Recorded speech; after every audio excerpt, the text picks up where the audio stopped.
How bad does a child have to be for his own parents to throw him out into the cold? That's the question I kept asking myself the night I was kicked out of my house at just 9 years old. Not for breaking the law, not for doing anything terrible, but for bringing home a grade they didn't approve of. I still remember the way my mother's hand struck my face, how the impact sent me stumbling down the front steps. The sting of her slap wasn't just on my cheek, it burned into my soul. My father stood in the doorway, arms crossed, his expression as emotionless as a statue. No sympathy, no hesitation, just disappointment as he delivered his final words to me. If you can't meet this family's expectations, then you don't belong here. Then the door slammed shut, locking me out of the only home I had ever known. I wandered the streets that night, shivering in the cold, wondering what I had done to deserve this.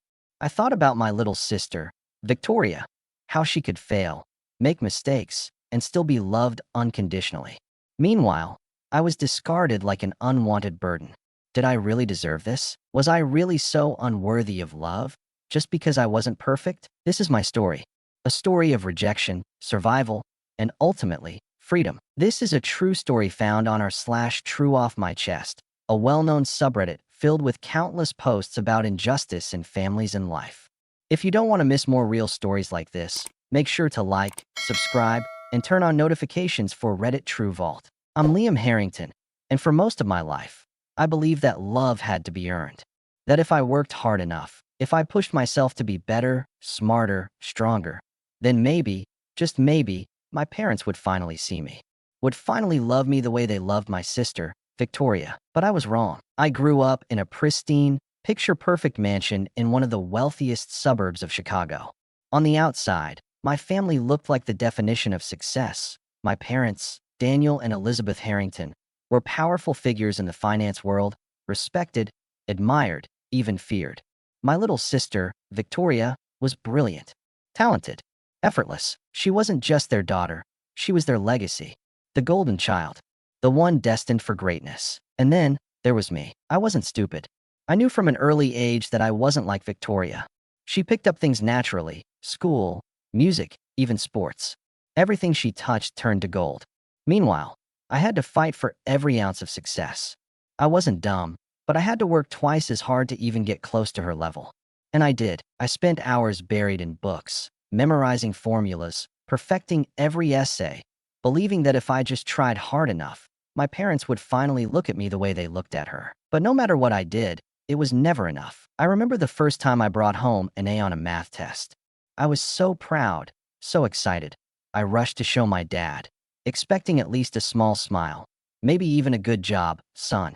Instead, he barely glanced at it before muttering, "Clever. Now do better next time." Victoria once won a school science fair, and my parents threw her a party. A full-blown celebration, complete with catering, decorations, and a long, sentimental speech from my father about how she was born to achieve great things. I got an A in 3 subjects in a row, and my mother simply sighed and said, "Well, that's expected, isn't it?" I started to realize that success wasn't enough. It had to come naturally, effortlessly, the way it did for Victoria. The moment I had to work hard for something, it meant I wasn't good enough. But I didn't stop trying. I thought maybe if I did more, if I joined clubs, took advanced classes, won competitions, they'd see me. I started waking up at 5 a.m. just to study, pushing myself to my absolute limits. I stopped hanging out with friends, stopped doing anything that wasn't about proving myself. And for what? To hear my father say, "That's the bare minimum for someone in this family." That was the first time I felt it. The sinking, paralyzing realization that I didn't belong in my own home. I was only 9 years old when my father said the words that would haunt me for the rest of my life. He had been talking to a business associate in his office, and I happened to overhear them. I wasn't supposed to be there, but curiosity got the best of me. His associate had laughed and said something about how lucky my parents were to have such a bright, talented daughter. Then he asked about me. There was a long pause. And then my father, without hesitation, replied, "This family is built on excellence. If Liam isn't good enough, then he won't be part of it." Just like that. So simple. So cold. I didn't understand it fully at the time. I was too young to grasp what he truly meant. But something in my gut told me that no matter how hard I worked, no matter how much I achieved, I would never be enough for him. Later that night, I asked my mother if it was true. if I really didn't belong in this family. I think I wanted her to deny it, to reassure me that I was just imagining things. Instead, she just sighed, setting down her wine glass before giving me that look. The one she always gave me when she was disappointed. You don't have the right mindset, Liam. I asked her what that meant. Business. Strategy. You're too emotional. Too soft. She swirled her drink before taking another sip. You don't have the instincts to take over the family estate one day. That was the moment I knew. It didn't matter how hard I worked. It didn't matter if I aced every test, if I became the best student, the best son, the best anything. I would never be Victoria, and in my parents' eyes, that made me disposable. I didn't cry that night. I just sat in bed, staring at the ceiling, trying to figure out what I was supposed to do. Because the truth was, I didn't know. I was just a kid. A kid who wanted nothing more than to be loved by his own parents. Years later, when I finally had the words to describe it, I came to Reddit. Because even now, after everything, I still can't believe how easy it was for them to let me go. I hate them for it. For making me believe that love had to be earned. I was only 9 years old. There are nights when I wake up drenched in sweat, my heart pounding, haunted by echoes of a memory I can't seem to outrun. A memory of cold air, a slammed door, and the crushing weight of absolute worthlessness. I was 9 years old when my parents decided I wasn't worth keeping. It all started with a C+ on a math test. A single grade. It didn't matter that I had spent weeks studying, staying up late under my blanket with a flashlight, flipping through pages of equations that never seemed to stick. It didn't matter that I had tried my hardest. All that mattered was that it wasn't an A. When I handed my test to my mother, her expression barely shifted. A slight tightening of her lips, a flare of her nostrils, subtle, but enough to make my stomach sink. She didn't even acknowledge me, just turned to my father and dismissed me as a lost cause. My father barely reacted, setting down his whiskey glass with an exhausted sigh, rubbing his temples as if my mere existence gave him a headache. Then, with a tone so casual it sent a chill down my spine, he told me to go to my room. He would deal with me at dinner. That was it. No immediate punishment. No raised voices. Just a quiet dismissal, as if I were nothing more than an employee who had failed to meet expectations. For hours, I sat in my room, my heart pounding, replaying every possible scenario in my head. Maybe if I apologized, they'd understand. Maybe if I promised to do better, they'd give me another chance. Maybe, just maybe, this wouldn't be the time they finally gave up on me. But deep down, I already knew. Dinner that night was unnervingly quiet. My father sat at the head of the table, his usual spot, while my mother sipped wine beside him. Victoria was absent, as she always was when something like this happened. They never let her witness my failures. I took my seat cautiously, gripping the edge of my chair as if bracing for impact. Then, my father spoke, his voice devoid of emotion. He told me, plainly, that I had never truly belonged in this family. Everything inside me went numb. I hadn't expected praise, hadn't even expected encouragement. But I also hadn't expected outright rejection. My mother followed, her tone cold, laced with quiet disappointment. Every mistake I made, every shortcoming, every moment of imperfection, it all humiliated them, she said. Every time I failed, I proved to the world that they had raised a disappointment. My throat tightened.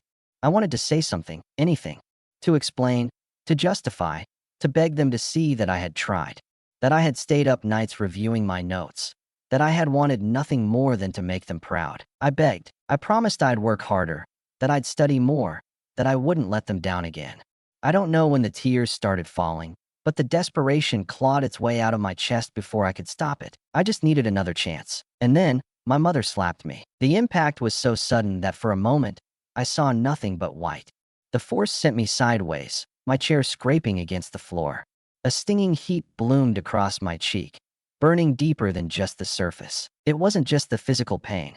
It was the finality of it. When I looked up at her, still dazed, her expression remained unchanged. Cold, distant. Then she told me to get out. At first, I thought I misheard her. But she repeated it, voice eerily even. She didn't want me in this house anymore. I turned to my father. My last hope. He didn't even lift his gaze from his newspaper. He wasn't even looking at me. Something inside me broke. I don't remember how I got up, how I moved toward the door. My body felt detached, as if I were watching myself from a distance, stumbling forward in a daze. At the threshold, I turned back one last time, silently pleading for this to be some kind of mistake. Hoping, praying, that someone would stop me, that my mother's face would soften, that my father would finally set down his paper and tell me I could stay, that this was just a lesson, just a warning. But all I saw was my mother's impassive stare. Then she reached for the door handle, and she slammed it shut. The sound echoed into the cold night air, ringing in my ears like a death sentence. I was alone. I stood there for what felt like forever, the wind cutting through my thin sweater, my breath coming in uneven gasps. I was 9 years old. I had no plan, no money, no idea where to go. And yet, they didn't care. They had locked the door behind me. They weren't coming after me. I was nothing to them. I don't know how long I wandered that night. The streets of Chicago were eerily quiet, the dim glow of streetlights stretching shadows across the pavement. My hands were numb from the cold, my stomach twisted with hunger, my face still burning from the slap. I thought about Victoria. She had failed before, too, gotten bad grades, made mistakes. But no matter what she did, they always forgave her. Always gave her another chance. But me? I was disposable. I didn't cry. Not then. Not when I realized the truth. I was never meant to be part of this family. That night should have been the end for me. Maybe, in a way, it was. Because the Liam Harrington who had spent his whole life desperate for his parents' love, he didn't survive that night. There are certain nights that never leave you. Not because they were beautiful, or because they changed your life in some poetic way, but because they left scars so deep, they became part of you. The night I was thrown out of my house was one of those nights. I don't remember exactly how long I wandered. Time blurred in the cold, stretching and folding in on itself like an endless loop of nothingness. The streets of Chicago were quiet, eerily so. A few cars passed by, their headlights sweeping across my small, shivering figure, but no one stopped. No one questioned why a 9-year-old boy was out alone in the dead of night. The wind cut through my sweater, biting against my skin. My fingers had gone numb long ago, and my stomach ached, not just from hunger, but from something deeper. A hollowness that had nothing to do with food. At some point, I stopped walking. My legs had carried me nowhere, and exhaustion pressed down on me like an invisible force. I stood near a dimly lit bench, staring at the ground, unsure of what to do next. The house I had lived in my whole life. Was it even my home? I wanted to turn back. My feet itched to retrace my steps, to run back and throw myself against that towering front door, to beg for another chance. I could already picture it, standing on the porch, pounding my fists against the wood, my breath coming out in desperate gasps, pleading for a second chance to prove I belonged. But I knew the truth. The door would stay locked. There would be no second chance. My father would keep reading his newspaper, his expression indifferent, as if I had never existed. My mother wouldn't even glance in my direction. If I stood there too long, they'd probably call security, treating me like an intruder rather than their own son. That realization hit harder than the cold ever could. So I stood frozen in place, wrapped in silence, until the low hum of an engine cut through the stillness. A sleek black car slowed as it approached the curb. The driver must have noticed something. Maybe the way I looked, the way I wasn't moving, the way my arms were wrapped so tightly around myself that my fingers dug into my sides. The car stopped.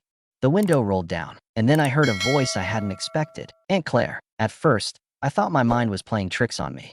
But when I looked up, there she was, sitting behind the wheel, her face twisted with confusion and concern. For a moment, neither of us moved. Then, the passenger door unlocked. I didn't hesitate. Climbing into the warmth of her car, my body started shaking even harder now that I wasn't fighting against the cold. The heat from the vents burned against my frozen skin, and the contrast made me feel even smaller somehow. The silence stretched between us. She didn't say anything at first, just reached into the back seat, grabbed her coat, and wrapped it around my shoulders. She must have seen the bruise on my cheek. I remember the way her grip tightened on the steering wheel, her knuckles going white. There was anger in her eyes, not at me, but for me. She didn't demand explanations.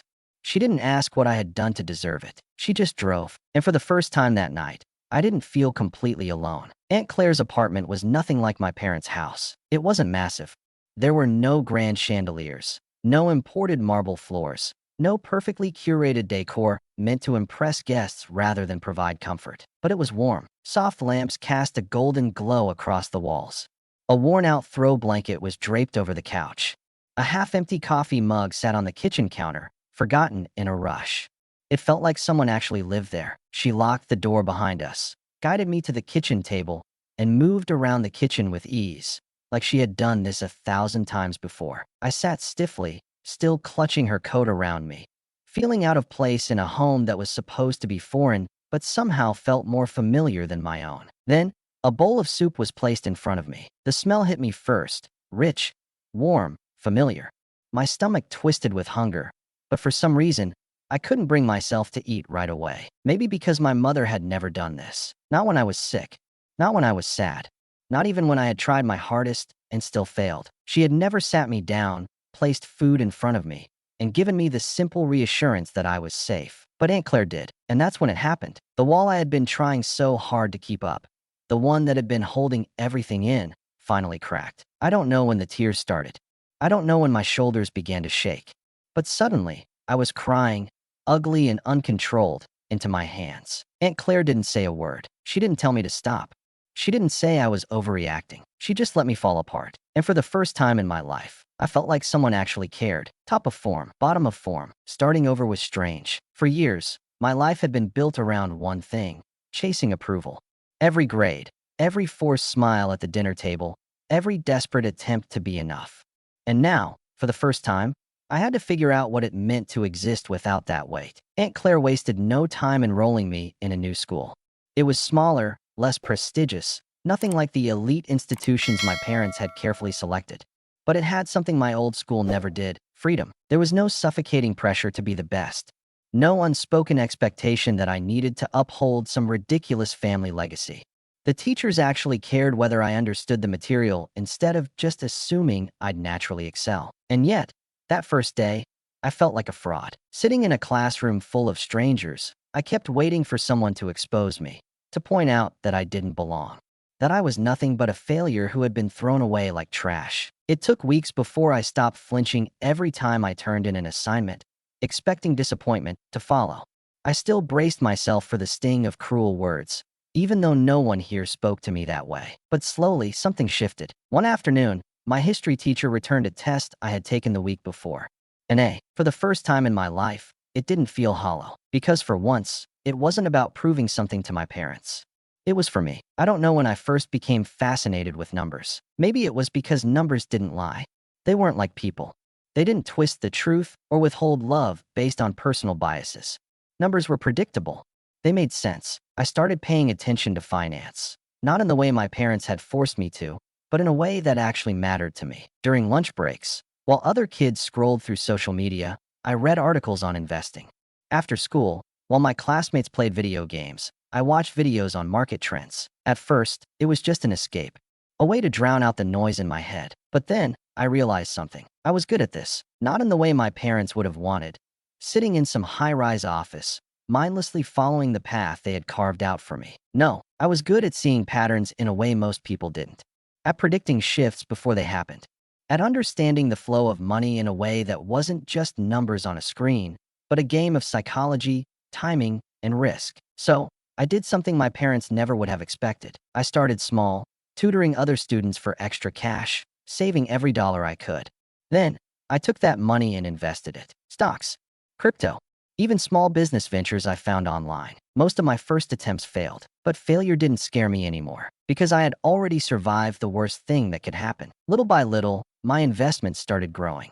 I reinvested every cent, studied every mistake, learned when to take risks and when to walk away. By the time I graduated high school, I had something my parents never would have believed: financial independence. Without their help, without their name, just me. And for the first time in my life, I didn't need their approval, because I had my own. Independence was a strange thing. For most of my childhood, I had been taught that success was something I had to chase, a prize dangled just out of reach, something I would only deserve if I could mold myself into the perfect son my parents wanted. But now, I was creating my own definition of success. By the time I was 18, my investments were no longer just a side project. They had become something real, something sustainable. I had built a portfolio that generated steady income, learned the ins and outs of market behavior, and made connections in online trading communities. But success didn't come overnight. At first, I struggled. I made reckless trades, believing I could predict market trends better than I actually could. I lost money, sometimes a lot. There were nights I lay awake, staring at the ceiling, wondering if I was fooling myself into thinking I could make it without the Harrington name. Aunt Claire was supportive, but she worried. She saw the toll it took on me, the exhaustion, the self-doubt. More than once, she suggested I slow down, maybe consider a more traditional career path. But I couldn't. I had something to prove, not just to my parents but to myself. So I kept going. I analyzed every mistake, studied market psychology, read everything I could find on finance, and sought mentorship from seasoned investors. I worked multiple jobs, tutoring, waiting tables, even freelance writing, just to keep my investment funds afloat. Every dollar I made was carefully allocated, either to living expenses or my growing portfolio. Some months were brutal. There were times I had to dip into my savings just to pay rent. Times I considered giving up. But every small win kept me going. A good trade, a profitable month, a lesson learned. When I was 20, things started to shift. I finally found a rhythm. My strategies became more refined, my decision-making sharper. Instead of chasing high-risk, high-reward trades, I focused on long-term stability. And slowly, the wins outnumbered the losses. By 24, I had built a solid financial foundation.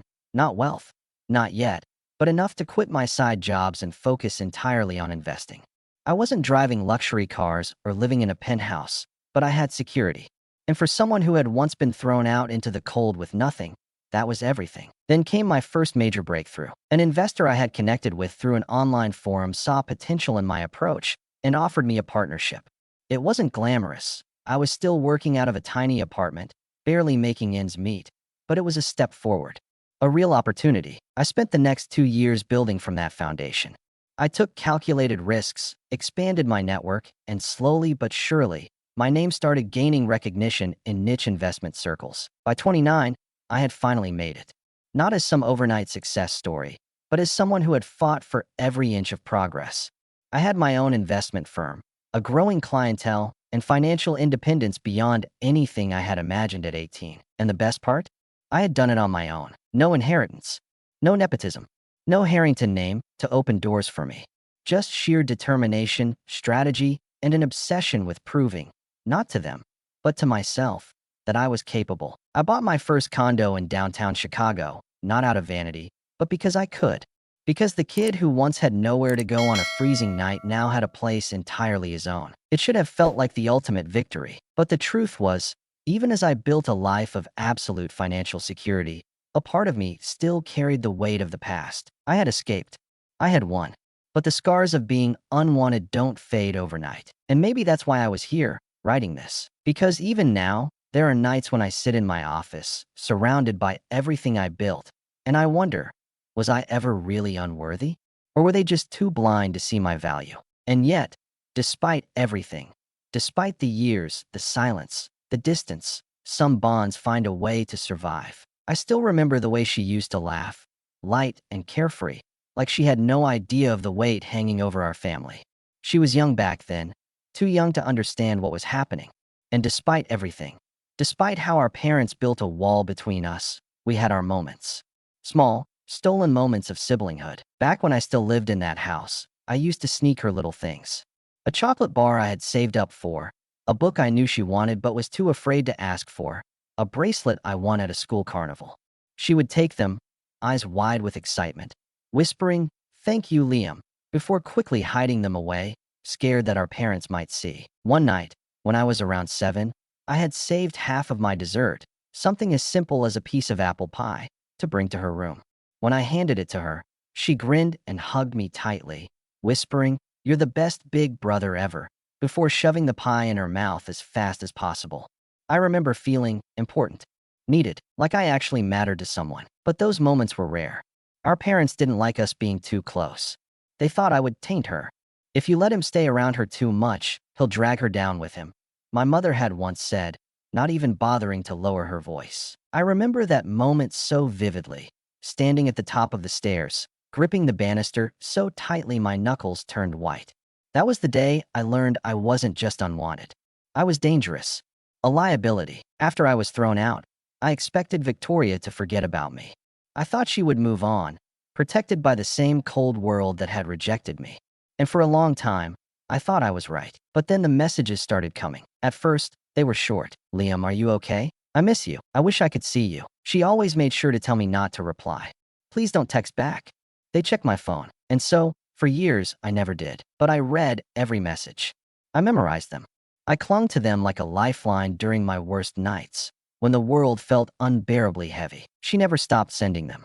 Through middle school, high school, even college. Sometimes months would pass in silence. But then, like clockwork, she would reach out again. I hope you're doing well. I'm proud of you. I wish things were different. I still have the bracelet you gave me. She never said much. Never too many words. Never anything too risky. But she never let me disappear completely, either. And then, one day, the messages changed. Liam, can we talk? I froze when I read it. After all these years, after never once asking me to respond, she wanted to talk? I hesitated. For so long, I had forced myself to let go of the past. I had told myself that she was safe where she was, that she had everything she needed. But deep down, I had always wondered. And now, I had an answer. Something had changed. When I finally called, her voice was quiet, hesitant. She told me she was tired, that she had done everything right, followed every rule, become everything they wanted. And still, it wasn't enough. She had loved painting ever since she was little, but our parents never let her consider it seriously. It was a hobby, nothing more. So she buried it, became exactly what they wanted her to be. A straight A student, a business major, a perfectly polished young woman ready to take over the family legacy. She got the job they wanted her to get. She moved into an apartment they picked for her. And still, it wasn't enough. She told me how suffocating it was, how the pressure never stopped. And then, almost in a whisper, she admitted that she wanted to leave. But she was scared, scared of losing stability, of losing their approval, of losing everything she had worked for. I didn't even have to think about it. I told her she could stay with me, that I knew what it was like to be in her position, to feel trapped, to feel like your entire worth was tied to what they wanted from you. I told her she didn't have to do this alone. There was a long silence on the other end. And then, for the first time in years, I heard her cry. Not the controlled, quiet sniffles of someone holding back. Not the forced silence of someone trying to be strong. She broke down. Completely. I didn't say anything. I just let her, because I knew exactly what that felt like. After a few minutes, her voice came through the phone again, quiet but certain. I miss you, big brother. And just like that, everything changed. But life isn't a movie, and happy endings don't come easy. Some moments creep up on you slowly, giving you time to prepare.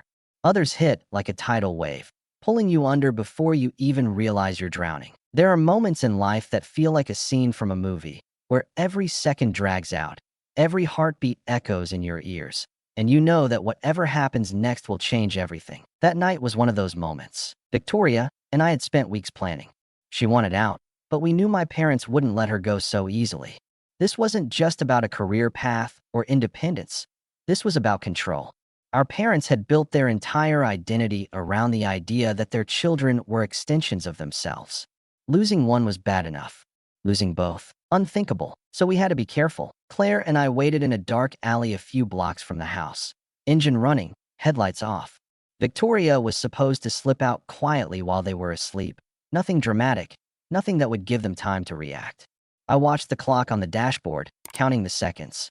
Every minute that passed felt like an eternity. And then it all went to hell. Shouting, doors slamming, heavy footsteps against pavement. Claire tensed beside me as we both turned toward the direction of the house. Even from here, I could hear my father's voice, sharp and filled with fury. My mother's voice followed, laced with cold authority. And then, victorious, desperate, breathless, defiant. She had been caught. Without thinking, I threw the car door open, stepping into the shadows just in time to see them dragging her back toward the house. She struggled, pulling against their grip, but they held firm. My father's hand was locked around her wrist, and my mother blocked the path to the driveway. They were never going to let her leave. I should have known this wouldn't be easy. I forced myself to take a breath, to think. If I rushed in now, I'd be playing right into their hands. They'd call security, have me thrown off the property, and Victoria would be locked away tighter than ever. No, I had to wait. I had to trust her, and then she proved why I should. My father's voice rang out, clear and final. If you step out of this house, you are no longer our daughter. A pause. A single breath of silence before my mother's words cut through the night like a blade. You will be nothing without us. That was it. That was the moment. Victoria stopped struggling. She straightened, looking up at them as if truly seeing them for the first time. And then, in a voice so steady it sent chills down my spine, She said the words that shattered everything. "No, mother. I was nothing with you." Then she ran. She tore out of their grasp, sprinting down the driveway like her life depended on it, because in some ways, it did. My father lunged to grab her again, but he was too slow. My mother called after her, voice rising in panic, but Victoria didn't look back. I barely had time to react before she was at the car. Claire threw the door open, and Victoria dove inside just as my parents reached the street. I caught a glimpse of my father's expression, shock melting into rage. My mother, always the composed one, looked completely unhinged. For a split second, I thought they might chase after us. Then Claire hit the gas. The tires screeched against the pavement as we sped away, leaving the Harrington estate and everything it stood for in the rearview mirror. Victoria was breathing hard, her hands shaking as she clutched the seatbelt across her chest. She didn't speak. Neither did I. Not at first. The reality of what had just happened sank in with every passing second. She had done it. She had walked away. She had chosen herself. And for the first time in my life, I wasn't running alone. And with that, a new chapter began. One where we weren't just surviving, but creating something of our own. Building something from the ground up was never easy. Victoria and I knew that. We had spent our entire lives under the control of people who measured worth in dollar signs and prestige, who saw success only as a means to maintain their image. But for the first time, we were creating something that wasn't about them. It wasn't about proving ourselves or earning back love that had always been conditional. It was about helping kids like us, the ones who were told they weren't enough, who were cast aside when they stopped fitting into the perfect family portrait. At first, it was just an idea, something we talked about in the quiet moments between rebuilding our lives. Victoria, despite everything, had a sharp mind for business, something our parents had forced her to hone. But now, she was using it for something real. I had spent years navigating the financial world on my own, learning how to build wealth from nothing. Together, we started sketching out plans for a youth support center, a place where kids who had been disowned, abused, or pressured into lives they didn't want could find stability. But good intentions weren't enough. We had no funding, no connections, and no safety net if we failed. All we had was a dream and the determination to make it work. Victoria liquidated what little savings she had left from her years working for our parents. I put in everything I could spare from my investments. It wasn't much, but it was enough to rent a tiny, rundown building in a quiet part of the city. The walls were cracked, the plumbing was ancient, and the electricity flickered every time we turned on the lights. But it was ours. The first few months were brutal. We spent long nights drafting proposals, reaching out to donors, and applying for grants. We faced rejection after rejection. Most people didn't care about a cause that didn't make them look good in a headline. Others assumed we were too young, too inexperienced, too naive to pull it off. But failure wasn't an option. I had spent too many years being told I wasn't capable. I refused to let the world prove them right. Victoria worked harder than I'd ever seen her work. She handled networking, convincing people to believe in us. I managed the finances, stretching every dollar as far as it would go. Claire was there too, supporting us in every way she could. Slowly, things started falling into place. A local business owner donated furniture. A retired social worker volunteered to help. A lawyer, one who had worked against our parents in court more than once, offered to help us set up the legal framework for free. Bit by bit, the dream turned into reality. And then, the media found out. It started with a small blog covering social justice initiatives. Then, a local news station ran a segment on two former prodigies of Chicago's elite, who had turned their backs on high finance to build something meaningful. Donations started trickling in. People began reaching out, wanting to help. And, of course, our parents noticed. I should have expected the call. One evening, after a long day of paperwork and meetings, my phone rang. The number was familiar in a way that made my stomach twist. I stared at the screen for a long time before answering. It was my father. His voice was calm, measured, like he was speaking to a business associate, not his son. He told me he had seen the news, that I had proven myself, that I had finally done something worthwhile, and that it was time to come home. I almost laughed. For years, nothing I did was ever good enough. Now, because strangers had deemed my work impressive, because our last name was suddenly associated with something other than corporate greed, I was worthy again. He didn't ask how I was. He didn't ask how Victoria was. He didn't acknowledge the years of silence, the years of pain, the years we spent rebuilding ourselves from the ashes of the life they burned down. All he wanted was control. And for the first time in my life, I felt nothing but indifference. I told him no. He didn't react right away. I could hear the restrained disbelief in the silence between us. Then, his voice turned sharp, condescending, like I was a foolish child throwing a tantrum. He told me I was being emotional, that I was still his son, that Victoria was still their daughter, that we would always belong to them. I cut him off. We had built this life for ourselves, brick by brick, through struggle and determination. We had carved out a space in the world where we didn't have to beg for love or validation. I told him we weren't coming back. Not now. Not ever. For a long time after I hung up, I just sat there. Not angry. Not sad. Just free. Because for the first time, I wasn't running from them. I wasn't trying to outshine their expectations or make them regret their choices. I simply didn't care anymore. And that was the real victory. Top of form, bottom of form. But walking away wasn't just about leaving them behind. It was about stepping into something greater. The grand opening of our center was everything I had dreamed of and more. Seeing people walk through the doors, knowing that they now had a place where they could feel safe, seen, and supported, was the kind of fulfillment I never thought I'd experience. It wasn't just a building. It was proof that we had broken the cycle. Proof that Victoria and I had built something that mattered. But of course, freedom doesn't come without its price. When word spread about our center, my parents finally took notice. Not to congratulate us, not to express even an ounce of pride, but to remind us that in their eyes, we were still making a mistake. Their first attempt at control came in the form of a phone call.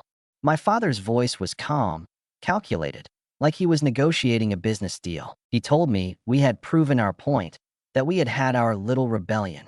But now it was time to come home and get serious about our futures. I didn't even bother responding before hanging up. Then came the pressure. Within weeks, whispers spread through certain business circles. Investors we had reached out to suddenly pulled away. A few local publications that had been eager to highlight our work started to backtrack. Their articles mysteriously postponed or canceled altogether. It wasn't hard to connect the dots. My parents were pulling strings behind the scenes, using their influence to make things difficult for us, trying to tighten the financial noose and force us into submission. But what they didn't realize was that we weren't the scared, desperate kids they had once discarded. Victoria, the same sister they had molded into a polished, obedient heiress, turned out to be their biggest downfall. She knew their tactics, their connections, and most importantly, their weaknesses. With Aunt Claire's legal expertise, we countered every single move they made. We exposed their behind-the-scenes meddling, secured alternative funding, and refused to let their manipulations define us. Every time they tried to corner us, we found another way out. They underestimated us, and when their tactics failed, when they realized they had no control left, they resorted to their final, desperate play: public humiliation. An anonymous article surfaced in a business journal, one that painted us as lost, misguided children playing with something beyond our understanding. It described our center as a naive passion project and suggested that, sooner or later, we would realize our mistake and come crawling back to our rightful place. Victoria read the article out loud in our office, and when she got to the final sentence, one that implied we would eventually regret everything, we just stared at each other for a second, not out of anger, not out of bitterness, but because it was genuinely hilarious. After everything, they still thought they had power over us. They still believed we needed their validation. That was the moment I knew, deep in my bones, that we were truly free. So when my parents made one last attempt, this time in person, standing outside our center, telling us that it wasn't too late to make things right, I didn't get angry. I didn't even feel resentment. I just smiled, looked them straight in the eye, and said, "The only mistake I ever made was believing I needed you." Victoria stood beside me, chin held high, and without another word, we walked back inside. That was the last time I ever saw them. Now, when I think of family, I don't think of the people who share my DNA. I think of Aunt Claire, who saved me when no one else did. I think of the people who walk through our center's doors, searching for hope, just like I once did. And I think of Victoria, my sister, not the golden child, not the heir to our parents' legacy, but a woman who finally got to choose her own life. I am free, and I wouldn't trade that for anything. Top of form, bottom of form. Looking back now, I see the road I walked, the kid who was cast aside, who spent years chasing something he would never get, who built his own life from the ashes of rejection. And I wouldn't change a thing. I don't need their approval. I don't need their acceptance. Because I created something real, something that matters. I broke free from them, from their expectations, from the life they tried to trap me in. And in doing so, I found my own worth. This isn't just my story. It's a reality for so many people who have been told they weren't enough. But here's the truth. You don't need to prove yourself to those who refuse to see your value. Walk away, build something for yourself, and never look back. And that's the story of Liam Harrington, a boy who was cast aside, only to rise stronger than anyone ever expected. From rejection to success, from isolation to true family, he built a life on his own terms. But stories like this aren't just fiction. This is a real account, found on our /True Off My Chest, where thousands of people share the raw, unfiltered truths about family, betrayal, and resilience. It's a reminder that not all wounds are visible, and not all families are built by blood. So what do you think? If you were in Liam's place, would you have walked away or fought for a family that never saw your worth? Let us know in the comments below. And if you want to hear more real stories like this, make sure to like, subscribe, and turn on notifications for Reddit True Vault. Because some stories don't just deserve to be told, they deserve to be heard.